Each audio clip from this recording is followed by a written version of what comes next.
What's up, YouTube? It's Snapshot Takes Football Podcast. Back with another video. Might be quite a long video. Has some Champions League action. Top 5 leagues this weekend. A little prediction for this weekend coming up. A lot of games this weekend. A lot of games this week, actually, since it's the Champions League as well. Premier League has some interesting games. Out of all those games, which one do you want to start off? I guess there was quite a few. I guess we can go ahead and get started with Premier League, and we start with first place, which is Arsenal. Arsenal. Corner FC. Set piece FC, man. Set piece FC. They did go against Fulham over the weekend. They did win 1-0. Pretty close game considering the fact that Fulham is pretty low on the table. I mean, it was a pretty leveled game. Both teams were taking their shots.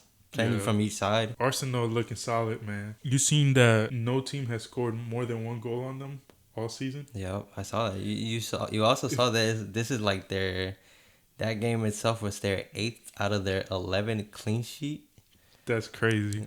That's crazy. And obviously we'll get onto the Champions League game, but the Champions League one would make 9. 9 out of 11 clean sheets. They're actually the best defensive team in the whole in Europe. Yeah, they only got scored. Fulham didn't take any shots on target, I think. I'm not sure about that. I think they didn't have a single shot on target. Yeah. They've only conceded 3 goals in 10 games, but with the Champions League, 3 goals in 11 games in all competitions, and they're the best in Europe. I believe second place is like Milan with 4 or 5. So, it's crazy because they conceded this weekend. So that midfield with Zubimendi, him and Declan Rice are dominating. Zubimendi and Declan Rice seem to have a good connection, just growing by the game. Yeah, it's crazy. Zubimendi has been improving like crazy. You could tell that he's given more of a free role to Declan. Yeah, I believe so. He's taking a lot of weight off his shoulders. Yeah, because before Declan was more defensive. They tried to get Marino in that, but then they converted him to a striker, like a center forward. Yeah, but it's crazy. Yeah. He's a midfielder, but in my opinion, he's a striker. He looked better than Jokic at the moment.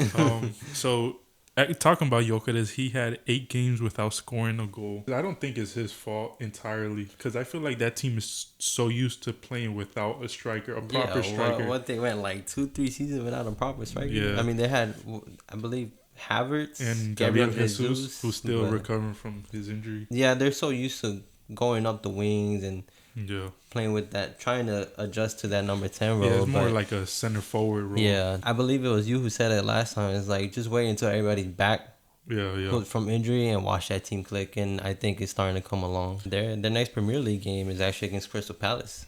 That's going to be a good game Tuesday. They versed Atletico Madrid. And what a whooping. What you think about that? What you think about Atletico? Terrible. Arsenal versus Atletico Madrid. Arsenal 4, Atletico Madrid 0.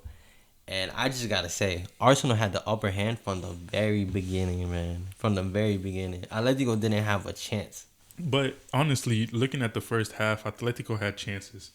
They had a couple. More like Julian had chances. Yeah, Julian converted. Julian does everything for that team. It's a 1v11, bro. But yeah, that ended Jokic's streak of 8 games without a goal. Yeah, he scored twice that game. Yeah, twice. First one was very, very awkward. Lucky. Yeah, very awkward. But he played really good that game. Yeah. I give it to him. He dropped back. Good. He had a couple chances. But I mean, honestly, this team with Saka though, it just clicks, bro. Saka's Eze, man.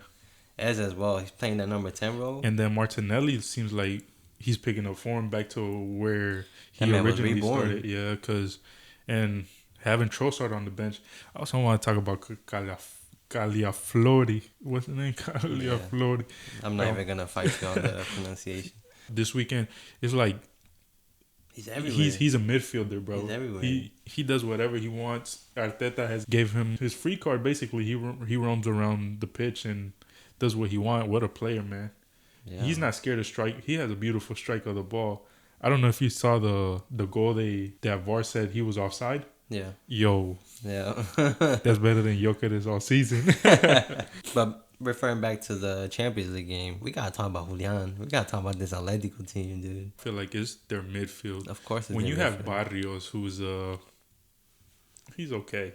He's alright. And then you have a veteran like Koke. With such a physical team like Arsenal, you can't expect him to go 100% all game. Yeah. Like, and then he It's brings just on Gallagher. crazy. It's just crazy. This team has bought so much this window, But not and a proper center it mid. seems like it hasn't really improved. It seems like he wants to go through the wings. Every player has been basically a winger, no center mid. I don't know, man. Some games they look like they could be one of the best teams in Europe. In other games they just crumble. So I mean, it seems like their only impressive game came against Real Madrid, which is crazy. yeah. How is Atletico's best game against arguably one of the best teams in the world? First goal was a set piece. Gabriel assist from Declan Rice, and Martinelli has been informed. Scores from the Lewis Skelly assist, and that goal he just took over that midfield. That was a beautiful goal. How he hit it to the second post. Yeah, but Lewis Skelly putting in the effort to just run through the entire midfield. Yeah. Atletico is crazy. And then obviously Gyökeres scores his very awkward goal, but no goal is a goal, like I said. And then his second, which is kind of, I guess you can consider a tap in, but he's there where he has to be, as a number 9, and that also comes from a set piece. That's 7 goals from set pieces in 10 games, excluding penalties. It's like a penalty for them. Yeah. Basically, at this point, it's 50-50. You could tell that teams are scared to defend. They don't even know. They start fouling before the ball's even played. We could move on to second place now, which is Manchester City. Manchester City did beat Everton over the weekend, 2-0. 2-0. Did Jack Grealish play that game? No. He actually didn't play, right? So he couldn't play because supposedly the FA The has scare now clause. the scare clause have put, if you're loaned out to a team, you can't play against the teams that's loaning you out just because it could have mutual benefits for both sides, which is insane in my opinion. What can you do? I really did want to see that happen, but unfortunately couldn't. But 57th minute from a header from who else? Mr. Erling Haaland. Do you think he's the best striker in Europe right now? Oh yeah, no doubt. Better than I think better than Harry Kane, which we'll talk about a little bit later. different profiles, but I feel like it depends on the team itself. Yeah. But I would take Haaland over Kane. I feel like just because of the whole age gap right there. But if I'm not mistaken, Haaland was like the only goal scorer for City in all of October until yesterday. That's insane. Who scored the save? Bernardo Silva. With that Premier League game, it had Haaland with scoring in 11 consecutive games. That's not normal. This man's just competing with himself at this point. Yeah, you gotta set back the years, man. Have him compete with Messi and Ronaldo. Haaland currently outscoring teams like Arsenal and Liverpool in the league. That's crazy. That's insane. He's put in historic numbers. Yeah, well, Haaland does score the 2 goals against Everton, and that pretty much wraps up that game. Wasn't really that interesting of a game, but Manchester City's next Premier League game is against Aston Villa, an away game. Villa has been struggling. Moving over to Manchester City's Champions League game, just a quick little recap against Villarreal. They did win 2-0 again. 53rd goal for Haaland in the Champions League. That's insane. 53rd goal. It's just too easy for him, bro. Bro, I feel like him and Mbappe are just going to take over all the records eventually. Oh, yeah. It's hard to do because you think about what Messi and Ronaldo did, but Haaland and Mbappe have been doing this since they were like 17, 18. Yeah. And they keep going. The second goal for City does come from a free header for Bernardo Silva. It's just crazy. It's no one was marking him. But both teams did have more chances to score, but couldn't keep going with it. Yeah, Real has been letting me down, man. Every time we talk about them, I hype them up, and it's just L after L, bro. I'm gonna stop talking about them. They're gonna win now. We can go ahead and move over to the Liverpool versus Manchester United game. What you think about that? What a game! I don't want to think about it. Manchester United does win over Liverpool 2-1 in this game. And Buemo scores the first goal. Wait, what is that? One of the quickest goals I've ever seen. Yeah, I think it's like a little bit short than 2 minutes. Yeah, what a mistake by Van Dijk taking out his teammate right there. He took out McAllister. Bro tackled his own teammate. I mean, Van Dijk and Buemo and McAllister all crashed in that little thing, but Buemo eventually makes the run, and Buemo actually makes the run behind Van Dijk. Van Dijk is just completely lost. It's It's just a crazy. terrible defensive He mistake. took out McAllister, but left him untouched. Yeah. Bro kept an eye on McAllister and just forgot about Mbemo. He was way too aggressive right there. Yeah. Like, Yeah, that's just his play style, though. You know how he is. what was missing from Liverpool? I feel like, honestly, Slot is giving into the profiles of what they bought. Starting Isak, I'm starting sorry. Isak, yeah, like Can't do. It's- Cannot do. Ekitike is in form, so like, why he's your top scorer this season, and you keep benching him for Isak? Like, that makes no sense. He's benching the wrong players. Yeah, as well. That game, Salah shouldn't have started. Yeah, And then Wirtz was on the bench. Ekitike was on the bench. Isak started. Like, what exactly is he trying to? Is he trying to prove something? I don't understand. honestly, I said, I believe it was last video that we did a deep dive into it. Liverpool, they're a lost soul. Like, it's a whole new reconstruction. They're not what they were last season. I feel like last season they still had veterans players that were making a big impact, like Trent, Salah. They had Darwin. They had Jota.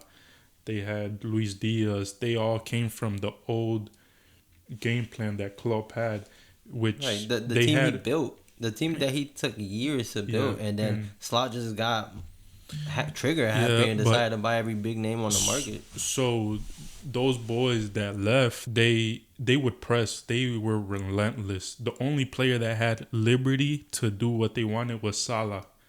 And now that's completely gone. You see the front three, none of them are pressing. Salah doesn't press. Isak doesn't press. Gapco doesn't press. So you're giving the whole free wing. I don't know if you... Amad Diallo had a free wing all game. Like, they were bringing up the ball with no problems. The wingers were doing what they wanted. And Buemo had a crazy game. Best player, in my opinion, that game. He was creating a lot. I gotta give it to Cunha. Cunha? Yeah, he played exceptional, dude. Oh yeah, he played good. They're finally clicking. It's surprising that he still didn't start Sesko, but you see why. I feel like he wanted more players that would press, because Sesko, yeah, he pressed, but he's not as fast as those two. Yeah, you can't really have a stationary striker against Liverpool when you have the center back duo of Konate and Van Dijk. I think Amarin actually played that one pretty smart. Going back to the game though, Salah did something for once this season. He gives a good ball to Gakpo in the 20th minute, but he hits the far post, and that's just one out of the 3 posts that he does hit this game, which is crazy. You know what else is crazy? Out of the entire front three, Gakpo's the one leading. I mean, it's because Salah doesn't look like himself. I don't know if you've seen the stat that said he has one successful dribble out of 101 takes. Like, Yeah. he has 101 dispossessions. Yeah, over 100 dispossessions. It's That's unheard of. Unheard. Yo, I didn't even know a stat like that could exist. Yeah, Salah doesn't look like himself, but it goes back to what I'm saying. Like, that team isn't the same team. Like, that team was built around Salah. Yeah, no, I feel like Slot is trying to reconstruct this team, and I feel like it shouldn't have been that way. Why are you trying to dismantle a team that just won the Premier League? You'd want to be like Chelsea and Arsenal that are buying to create depth in the team, you know, not reconstruct the team. Why get rid of something that's working? He's giving into the big names, the big signings, and I mean, I understand. I don't know if it was his decision of buy Ekitike first and then buy Isak. I don't think that was part of the plan. It was. I feel like they rushed with Newcastle making it difficult for them to sign Isak. I feel like they weren't trigger happy and they were like, "Oh, we can't get him. Well, we're gonna get the guy they wanted to replace." And then they ended up with both, and they're self-sabotaging. And then Wirtz as well he's not doing his thing. That whole team is lost. Yeah. Frimpong looks terrible, man. How you playing your best right back that you just bought for what, 30 million? Mm-hmm. And you're playing Soboslai there when he's healthy, or Bradley. He came in as a sub. Well, that's because he just came back from it. But still, he got. But still, like, I get it. that's big games. You gotta play. You gotta play your best players. Like I said, he's giving into the big names. He has to play the players that are in form. Yeah, and I feel like he's making the wrong decisions in team selections at the moment as well. You have all these big names, and you're not calling the right players up. I believe Chiesa should be playing way more because he presses way more. No one in that front three presses until Chiesa's on the pitch. I feel like Curtis Jones as well. Like, he needs to start. You could tell there's a different type of intensity when he comes on. Florian Wirtz, he's dropping all the way back to get the ball. That's not the quality of player he is. He Right. could do it, but that's not his strong suit. When he gets to the final third, he's already tired. That's not what you bought him for. Interesting fact, there has never been a team that has lost 3 games in a row in the Premier League and has made top 3. So It's not looking good, bro. Liverpool got to fight hard. Liverpool got to fight hard. I mean, it's already bad. It's What do you pretty think crazy. about Man United though? 2 games in a row. Maybe they get to 5 For the this first time. time in the Amarin saga. Yeah, maybe they get to 5 in a row this time and get to cut their fans' hair. Yeah. No, I mean, it's like I think you said it in the last video. The team just lacks motivation. You know, and this is what I've said before. I don't know if it was off camera or something, but this team performs so nice against bigger teams. It's that motivation factor that we keep saying. Like, Yeah. they went to Anfield, first time in 9 years that they win there. You have to get something clicking there, and they played pretty good. It was a back and forth game. I would say that maybe Liverpool did deserve more, but Manchester United did what they had to do and they pulled it off. That last minute goal, well, 86th, 87th minute, what a pass from Bruno. What a pass. First First time. touch. Yeah. He volleyed it, like, not volleyed, but he like hit it first time. Maguire was there.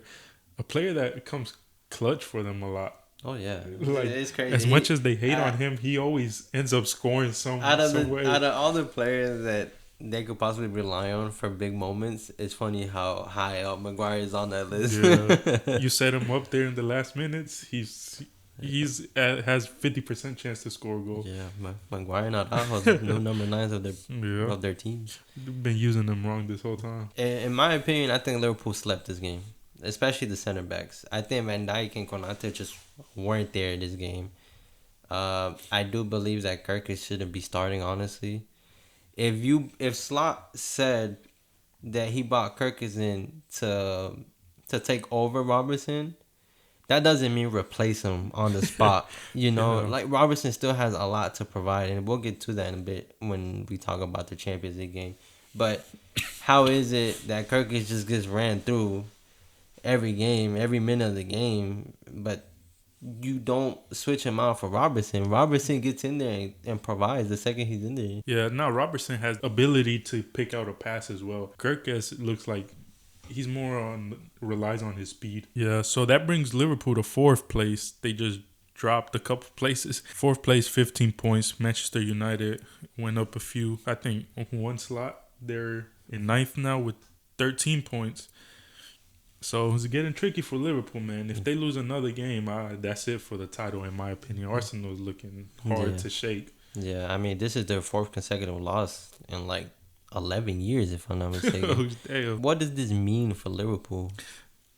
I think it's time for a reconstruction. Like, they really didn't go into the rebuild because Klopp gave a perfect project to Slot. All he inherited it. All but he had to he do was didn't tweak it.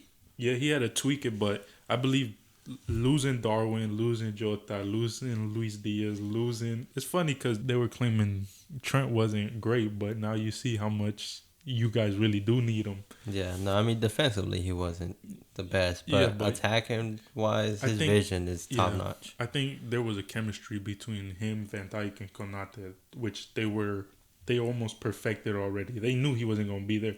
Now with Frimpong, now you're switching over to Soboslai and Bradley. Mm-hmm. There's not that connection yet. And in my opinion, you could tell it's missing. Yeah, no, but I think, in my opinion, I think Conor Bradley is probably the most balanced right back we have at the moment. Frimpong is good, but his forte is attack. Yeah. And, you know, he was a wing back in Leverkusen. That's the reason why Liverpool bought him. So he's just gonna keep doing his thing, you know. Yep. You can't change the player's forte. You can't change their strong suit. It's like how you mentioned about Wirtz. Wirtz shouldn't be dropping all the way back. And I agree, Curtis Jones should be starting more games. So Curtis Jones is probably the only one that can control that midfield the right way. Yeah, he looks like he has that. The proper scouser. Yeah, he has that in his blood. So transferring that over to the Champions League, they finally flipped the script and they win 5-1 today against Frankfurt. Big win. They started off losing. I was laughing, man. I was like, yes, another loss. I'm about to crash out. Yeah, that first goal that only goal from Frankfurt was beautiful, man. The way they transitioned, had it on one side of the pitch, they moved it over to the other. It was a beautiful goal. Yeah. Anyway, Salah does start on the bench on this game, which is about time in my opinion. Isak starts again, but not good at all. But like you said, Liverpool do start losing barely in like the 25th minute. Talking about Frimpong, he actually comes out injured again. They flipped it pretty quick. Ekitike scored. What an assist. What a beautiful goal, man. He's pretty fast. Took it almost from like midfield, a little bit past midfield, and took it all the way, scored. Beautiful goal. Beautiful assist as well. Talking about that, back to the Isak thing, especially in this game, against Manchester United, he had a one-on-one, and he missed. He had a one-on-one in this game. That's what I was going to say. Twice. Like, how much did they pay? 150 million around there? How are you missing that? If Haaland misses that, Mbappe misses that, everybody go crazy. You're going to attack them to death. And Isak, I don't know if he's not match day fit. He's not in form. How are you not match day fit? That makes me so mad. Another thing, like we said about Arsenal, I feel like they're not getting enough balls. Like they're not providing him with the chances he needs properly because there's no creator. I think Isak is getting chances. He's just not finishing it. Yeah, but think about it though. As a number 9, you're gonna be marked regardless. Yeah. The majority of the game, it's up to you to make space. Yeah, and it's not like he doesn't get like through balls if that's what you're mentioning it. Because Konate gave him one in that game. Yeah, that's the one he missed. Yeah, you gotta make those, man. Yeah. You gotta make those. You were 150. Obviously, it's not his fault that's his price tag, right? But why are you not match day fit? You obviously he didn't do the preseason with Newcastle. But what were you doing? What were you, just chilling? Eating chips. Like yeah, I mean fish and chips. And you can't really blame Liverpool because he went on international break as well, called up surprisingly, but he was called up and didn't do anything there either. I don't know, man. He just needs to be benched, just like you benched Salah, and looks like the team transformed. Wirtz, hats off to him today. He played, I think, his best game in the Liverpool jersey since he signed. Maybe it was being back in Germany, maybe playing against a Bundesliga team. Maybe he's not physical enough for the Premier League, but he was dropping deep and he was playing some beautiful balls. Like he was all over the pitch today, and he played pretty good. Prior to this, it was 10 games without providing any goals or assists. Yeah, he's got 2 assists today. So bagging 2 assists today was definitely good. He just has to take it against these other teams because you did it against a German team. Yeah, that's where you're coming from. That's what you're used to. So. Liverpool took some tricks out of Arsenal's bag by scoring two corner kicks. Van Dijk and Konate. Free headers, by the way. Yeah, they were terribly defended. Then the last 2 that Wirtz assisted on was Gapko and Soboslai. The one to Gapko, he pretty much set him up. There's no way he could miss that. Soboslai had a pretty good goal. That was a nice goal. Yeah, he shot it from outside the box. Low-driven shot. I think Isak actually got subbed out for groin discomfort. Oh, yeah, I seen that. Keep him on the bench. He's doing y'all a solid. Most impactful thing he's done since he signed. Providing space for Ekitike.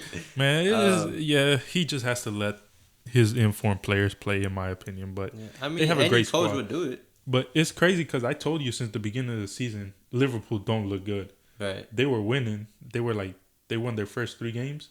But last minute, I kept saying they don't look good. See if they could pick it up. But for this game, you did see a glimpse of what Liverpool could do. It's definitely something to look out for. Yeah, because like we said, their lineup was different. They played with 2 strikers, and then they played Gapko, Jones, Soboslai, and Wirtz. Like we said, Curtis Jones needs to start. Like you could tell he's everywhere. He's willing to fight for the ball and drive it up the pitch. He's been doing good, and he deserves to start. Moving over to the Bournemouth game, back to the Premier League. They drew with Crystal Palace 3-3 And the reason why I want to talk about this game is just because this game was crazy. If you missed out on this game, you have to go watch the highlights because this game was. I'm telling you, it was crazy. What a game, man! Both teams started out strong, but Krupi, I believe that's how you pronounce it. I think that's how you pronounce his name. it. But he scores twice on his first start for Bournemouth. Gotta talk about Mateta. Gotta talk about Semenyo. Those guys are crazy. It's like I haven't met anyone who's a true Bournemouth or Crystal Palace fan. Well, I do know one Crystal Palace fan, but it's those kind of teams that you want them to do good. You know, even though they're not your team. It's kind of like a Leicester City from back then. It's surprising how good Bournemouth is doing. But yeah, Semenyo on that third goal, how he took it down the wing, it was crazy, man. He looks like a tank going down the wing. Mateta bags a hat trick in this game. he could have had like a poker, or that man could have had like 5. He could have had like 6-7 goals. 6-7. So he could have won the game for them. Yeah, he could have won the game. It was hilarious, man. Watching him play, like some games, you're either gonna criticize him, or you're gonna give him his flowers. But this game was hilarious. He had a little bit of. He's one of the best strikers in the Prem, in my opinion. But how do you miss that, man? That's he was on his knees crying after the game. Like he was sad. It was hilarious to me, but it was a great game. Both teams really wanted it. Munoz, dude. Oh, what a player! Munoz is crazy. Player. Yeah, he's been having a good run for the past 3 years now. Yeah. That Copa America, he was pretty solid. But that sums up that game. Bournemouth's next Premier League game is against Nottingham. I don't want to say that's going to be an interesting game. I really don't think so. Hopefully they keep it up because they're in third place, 15 points. They're only 4 behind Arsenal and 1 point behind City. They're on the crazy stat, yeah. If you want to go ahead and move over to the Chelsea game. Yeah, that game. They won 3-0. They actually benched Caicedo this game. Crazy stat is that he had played 38 consecutive games in the Premier League. Like, he started every single game. Last game he was benched was the 20th of October 2024, and his streak ended on October 4th 2025. First half, Forest had a couple chances. Like, they could have took a 2-0 lead. Chelsea's transition from defense to the midfield wasn't looking good. They gave two chances away, but they couldn't capitalize on them. Anderson from Forest was eating that midfield up. Second half, Caicedo comes in and all their problems are resolved. Caicedo, what a player, man. Enzo didn't play either, but as soon as Caicedo steps on there, he shows the difference. Got a feel for Forest, man. They've been through it this season. Yeah, it's looking bad. Postecoglou gets sacked after 39 days in charge. After 39 days. And after 19 minutes after the game ends is when he got sacked. That's crazy. It was funny because while I was watching the game, like, once the first goal they conceded, they put the camera on the owner. Then, like, 5 minutes later, they put the camera back to where he was sitting at, and he was gone. He was already making the call. Bro, filing the paperwork. Going back to Chelsea, though, they do have another red card in this game. Malo gusto. That's 4 red cards in the last 6 games. Man, them FC, man. Unfortunate for Chelsea as well. I don't know if you've seen Palmer's out for, 6 weeks? 6 weeks. Yeah, he's going to be gone for a little minute. That's wild. But they're not... The good thing is that Chelsea is actually doing pretty good. Yeah, they're without not. him. Yeah, they're not really dependent on him. Well, 2 seasons ago, it was like he was the only player. But with all these signings, man, they're looking really good. Yeah. Today, they won 5-1 as well. Pretty easy game for them. As soon as Ajax gave up that red card...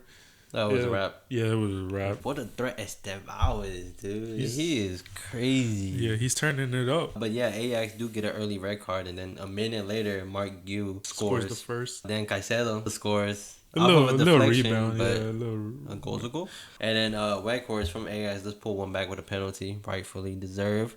And then after that, Weghorst causes a penalty for Enzo to score. Chelsea do get 2 penalties back to back, which is crazy. First one, Enzo scores in. The second one, Estevao scores it. The last Chelsea goal came from Tyreek George, who I'm not really informed on, but overall the game does end 5-1 in favor of Chelsea. They're putting statements out there, man. Yeah, Chelsea, like I said, they just have to be consistent. In the Premier League, it looks like it's tough for them, but I believe they're the dark horses in this Champions League, man. I think at least semi-final bound for them. I believe they'll be in the semifinals this year. So Bold statement. clip that. So we do move over to La Liga. And first place, no surprise here right now, Real Madrid. It's a controversial game. Controversial.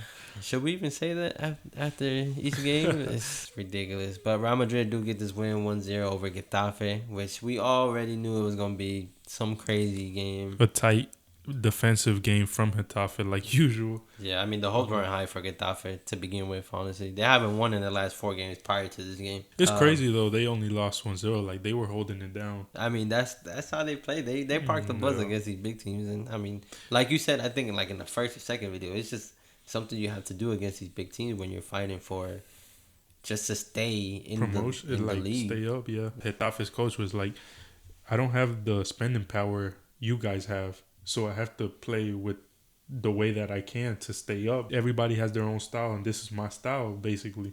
And props to him, but it's not beautiful football that you like to see, but at the end of the day, they got to stay up. But and I mean, he's completely right. They don't have the spending power, especially any team in La Liga. Yeah. But they look real good, man. Their game plan works. It's just against these big teams, it's hard to counter. Vinny didn't start this game. He actually comes in as a sub. And what an impact he had. The few minutes he had, he got 2 players sent off. His specialty, bro. His specialty. So, what's his name? Neom? I don't know if I'm pronouncing that right. The substitute that came on first play. Straight red card. He hits Vinny in the face and tries to trip him and straight red card. VAR didn't even go to check. You think that's controversial? I think it is controversial because if it's 2 yellows, they can't do nothing about it. Yeah, VAR. correct. But if it's a straight red card, I mean, the least they could do is look at it. Yeah. I don't know if it was enough for a straight red card, especially for someone who just came into the game. So, in my opinion, it does look soft. It looks soft, like he doesn't hit him. Vinny sells it. I see both sides of the coin, if that makes sense, because he doesn't have the ball. He's running into space. No, yeah, I agree. It's a foul. But that's why I agree it's a red card, because the ball isn't even close to being played to him. But at the same time, like you said, the foul isn't really major. Like, it's not a direct hit to the face. Like, yeah, I mean, the referee didn't even hesitate. Yeah, he just ran up to him. I feel like if he didn't have his hand swinging close to the face and he would have just tripped him, it would have been a yellow. But due to the fact that he tried to hit him twice in the same play, but Madrid capitalized off of that. Another assist from Goulet to Mbappe. The little Ozil Ronaldo connection. Talking about the other player that got a red card. Yeah. Second yellow, Sancris. Vinny gets heel tapped. Yeah. He throws himself. Yeah. Second yellow off the pitch, and they're left with 9. Yeah, and then after that, it was all Madrid. Which, well, Getafe did have a chance. Courtois saved it. Yeah, I'm surprised Madrid actually didn't capitalize do more. What do you think about Carreras? He's... Okay, so when he's not being pressed, I believe he drives the ball up nice. Right. But I feel like he's not a player that you could press. And under pressure. Yeah, under pressure, he's going to give up the ball. Yeah, like, I've noticed that. Yeah, I don't know much about Carreras to talk. Yeah. But I've noticed that every time he's pressured, it's... Yeah, he doesn't do good under pressure. Only player in Madrid that does do good under pressure is Hoyson. When Vinny came on, and he finally put Rodrigo on the right wing again. Yeah. And so they finally played together, which was good to see. Good for Rodrigo. Finally got some minutes in. Great player. He shouldn't be riding the bench, in my opinion. I don't want to say it's a mistake that he stayed, but I really would have liked to see him in a different club. Yeah. Playing like because I know he's good. Yeah, like him taking over a club, because you see a glimpse of him. He's great, man. Imagine him in Arsenal. Then Madrid won again today. 1-0 against Juventus. Jude finally scored. What do you think about Jude this season? His first goal contribution this season. Considering the fact that Jude started up top next to Mbappe, just says a lot. I've said it before. Bellingham's best position is just near the goal. Yeah. Like, he's so good at getting the ball back for the team, but he's so good at scoring goals. Fox in the box. Like, he just finds it. And he was just there. Yeah. He didn't even look for it. The ball just...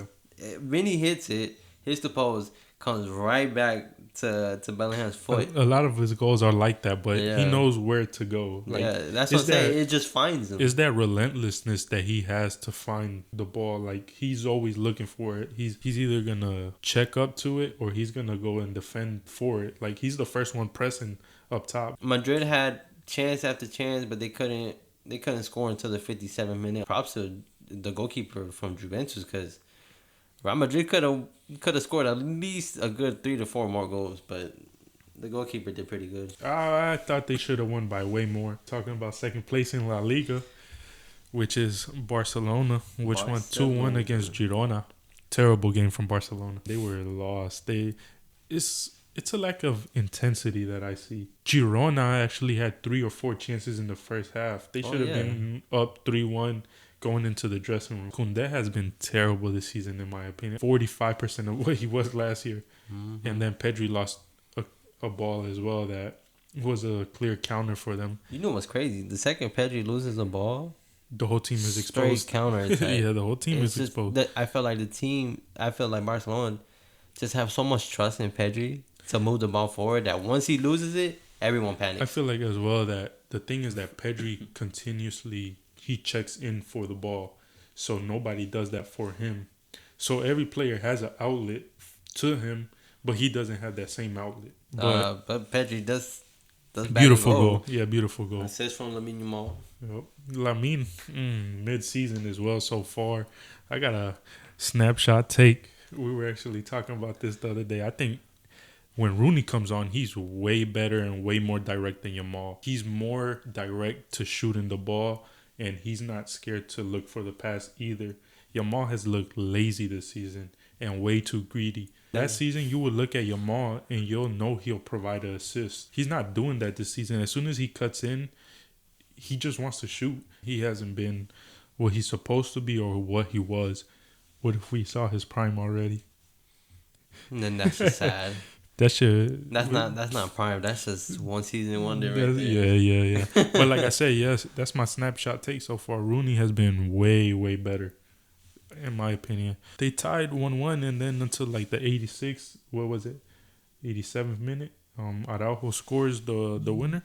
93rd minute. Oh, 93rd. Sorry about that. Araujo comes in as a number 9 and scores the game-winning goal in 93rd minute. Flick was excited. Yeah, man.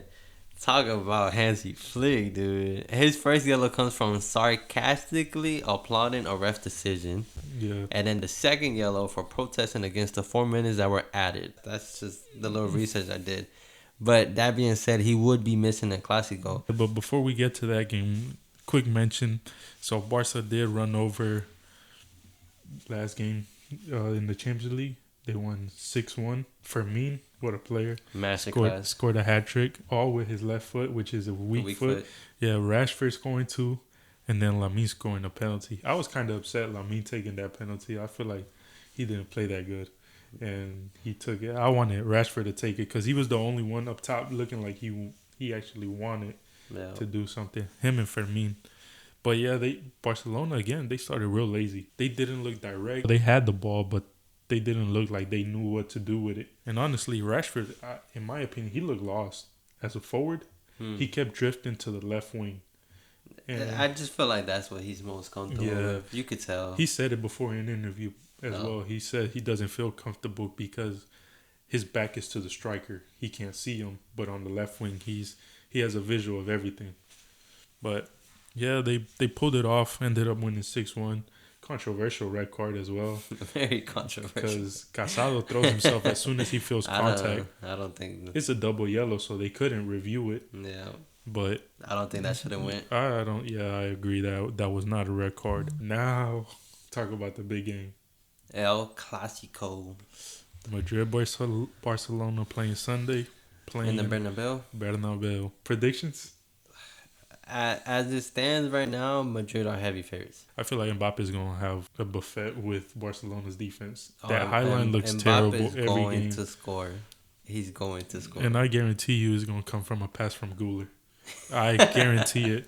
Mbappe is going to expose that defense. Cubarsí and Eric Garcia's Flick's favorite center back, and which I don't agree, but they're both not fast players. Yeah. I believe Christensen still has to play as the starter. I keep saying that every video, but he seems like he's not confident with that. But yeah, Mbappe scoring one for sure, in my opinion. It's either going to be a whooping or it's going to be a high intense back and forth. I do think Madrid take this win, and I do think it's going to be like a 3-1 game. I believe it's going to be a draw, actually. I don't know what tells me that, but I think it's going to be a tie. I believe both teams are lacking, even though Madrid come in a better moment. Especially because Barcelona's players, they've been battling injury. They're less fortunate coming into this game, especially with Lewandowski out. Rafinha's going to play. He'll play, fortunately. And honestly, I feel like that's Barcelona's downfall. That's why they've been on a slump. Because Rafinha is the first one to press. First, he drags defenders, and he's not scared to shoot. Defense, both teams are slacking. Pretty bad defensively. Yeah. Midfield right now, Madrid's taking over. Chouameni's been pretty good, surprisingly. Yeah, he's been playing good. He's stepped it up. Yeah, Goulet, amazing. Bellingham, he's just now getting back into it. You'd say Goulet, Chouameni, and Bellingham in midfield? Or I believe that's what he's going to go out with. Yeah, I think so. Unless you play Camavinga, but...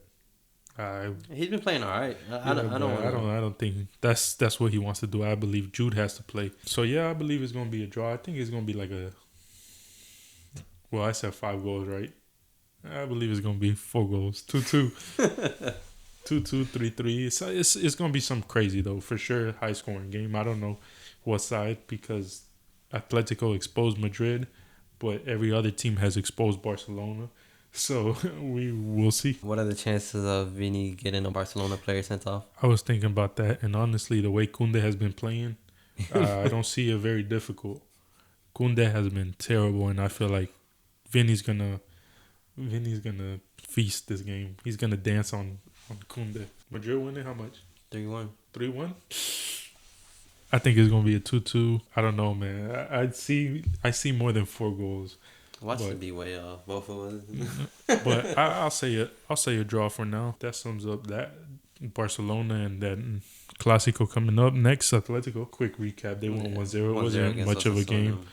Almada finally got his first goal, and like we said already, they got their ass whooped by Arsenal 4-0. It's crazy. Yeah. Atletico's next La Liga game is against Real Betis, and Real Betis just comes from a draw against Villarreal. Antony back. The GOAT. Anthony, bro. He scores a beauty. You saw the first time finish outside the box and make it bring back 1 goal. I don't know, man. He feels, what he say? Illuminated playing for Betis. And I mean, that was a pretty leveled game, so I think a draw was actually a pretty fair result. And Anthony, it seems like they were down 2-0, right? They were down 2-0. Yeah, and then he scored both of them, and he's making an impact. Villarreal's next game is against Valencia. Should be able to take that. We can't move over to the Serie A. Serie A was lame. Yeah, it wasn't real good games, but... The only one that really stood out to me was Napoli lose Torino. Yeah, well, Juventus lost to Como, too. But Torino, who's in 14th place, beat first place Napoli. And then Napoli lost today, how much? 6-2 against PSV. Napoli's downfall starting. My prediction is not looking good. And then Inter beat Roma with an early goal. Yeah, that game 1-0. Second half, man, Roma took over. On the attack. Yeah, Roma was playing real good the second half. Inter could have scored more though, honestly, but Roma's best defender was the post. Inter's next Serie A game is against Napoli. Yeah, I seen that. So, that's gonna be a good game. Prediction for that one? We'll see what happens. I think Inter takes this one. Of the course. way things are looking. Of course. Doblete de Lautaro. I think they win it 2-0. Talk about Inter though. They won their Champions League game 4-0. Just to throw that out there. But I don't think anybody expected anything else. But like you mentioned before, Como they win 2-0 against Juventus, and I gotta say Nico Pass is just on what fire, a baller, dude. bro. It's in the last name, bro. So, what do you think Madrid do with Pass? I don't think he fits in Madrid. You don't think so? Because I feel like Arda Güler is already that player. I know that's what I'm saying. It's like Nico Pass, if he goes back into Real Madrid, he has to play that number 10 role.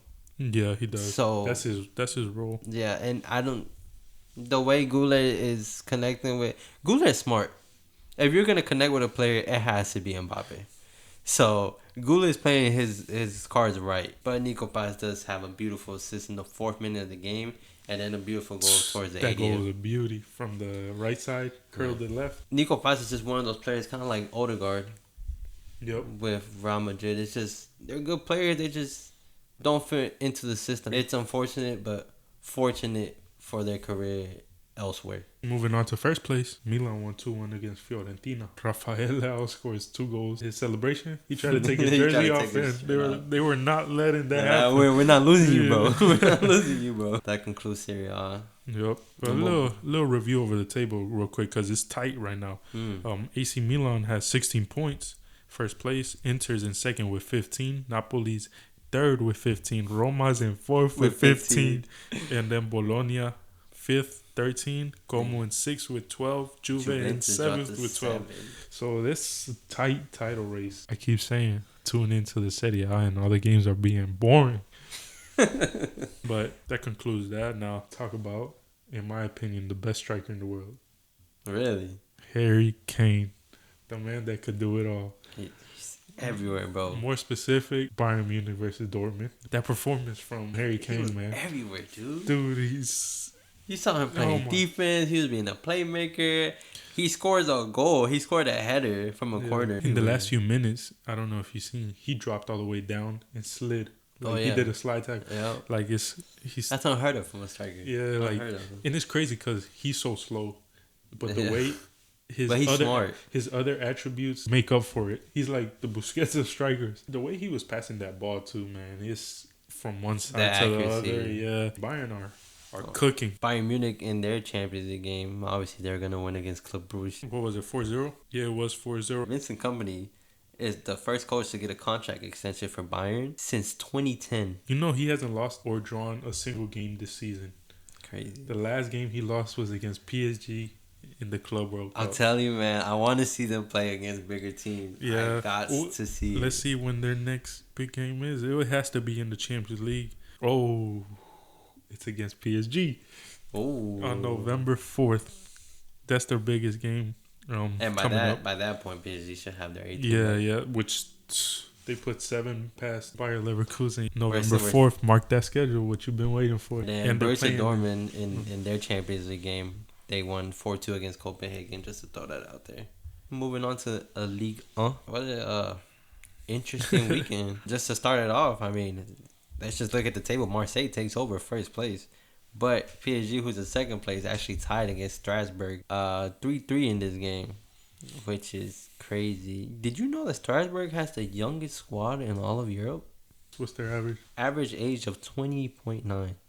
20. That's crazy. But in this game, PSG does score first, but then Strasbourg ties and goes up 3-1. With their second goal being a bit controversial, but I feel like that just happens every week now. PSG were able to rescue a point in this game, and I mean, obviously this wasn't their A squad, but they managed to rescue a point, so I think that's what matters. Strasbourg does end up in third place, but yeah, PSG does win 7-2 in the Champions League by Leverkusen. But Marseille, who does take over first place, they won 6-2. They start the game losing, but until Greenwood scores a penalty in the 35th minute, he ends up the game with a poker. Yo, what if Greenwood never left Manchester United? What if that controversy never happened, man? He's a good player. He's a great player. He's fast. He's real fast. He's physical, and he has a shot on him. He's not scared. I would love to see him back in the Prem or at least in the top team that competes for the Champions League. That would be nice. I just don't see that happening for what happened. Yeah, unfortunately. Yeah. But I mean, he's tearing it up, and it's been a couple seasons. I believe he was at Getafe 2 seasons ago, and he was tearing it up over there as well. This Marseille team, they're cooking. Solid. Yeah, hopefully they could finally dethrone PSG because we're tired of that. And Marseille actually lost today 2-1. They had an early red card. They were winning 1-0 after the red card. They lost to Sporting in Portugal. That pretty much wraps up our top 5 leagues review plus Champions League review. Hope you guys enjoyed the video. Like, comment, subscribe, share with your friends, and yeah. See you.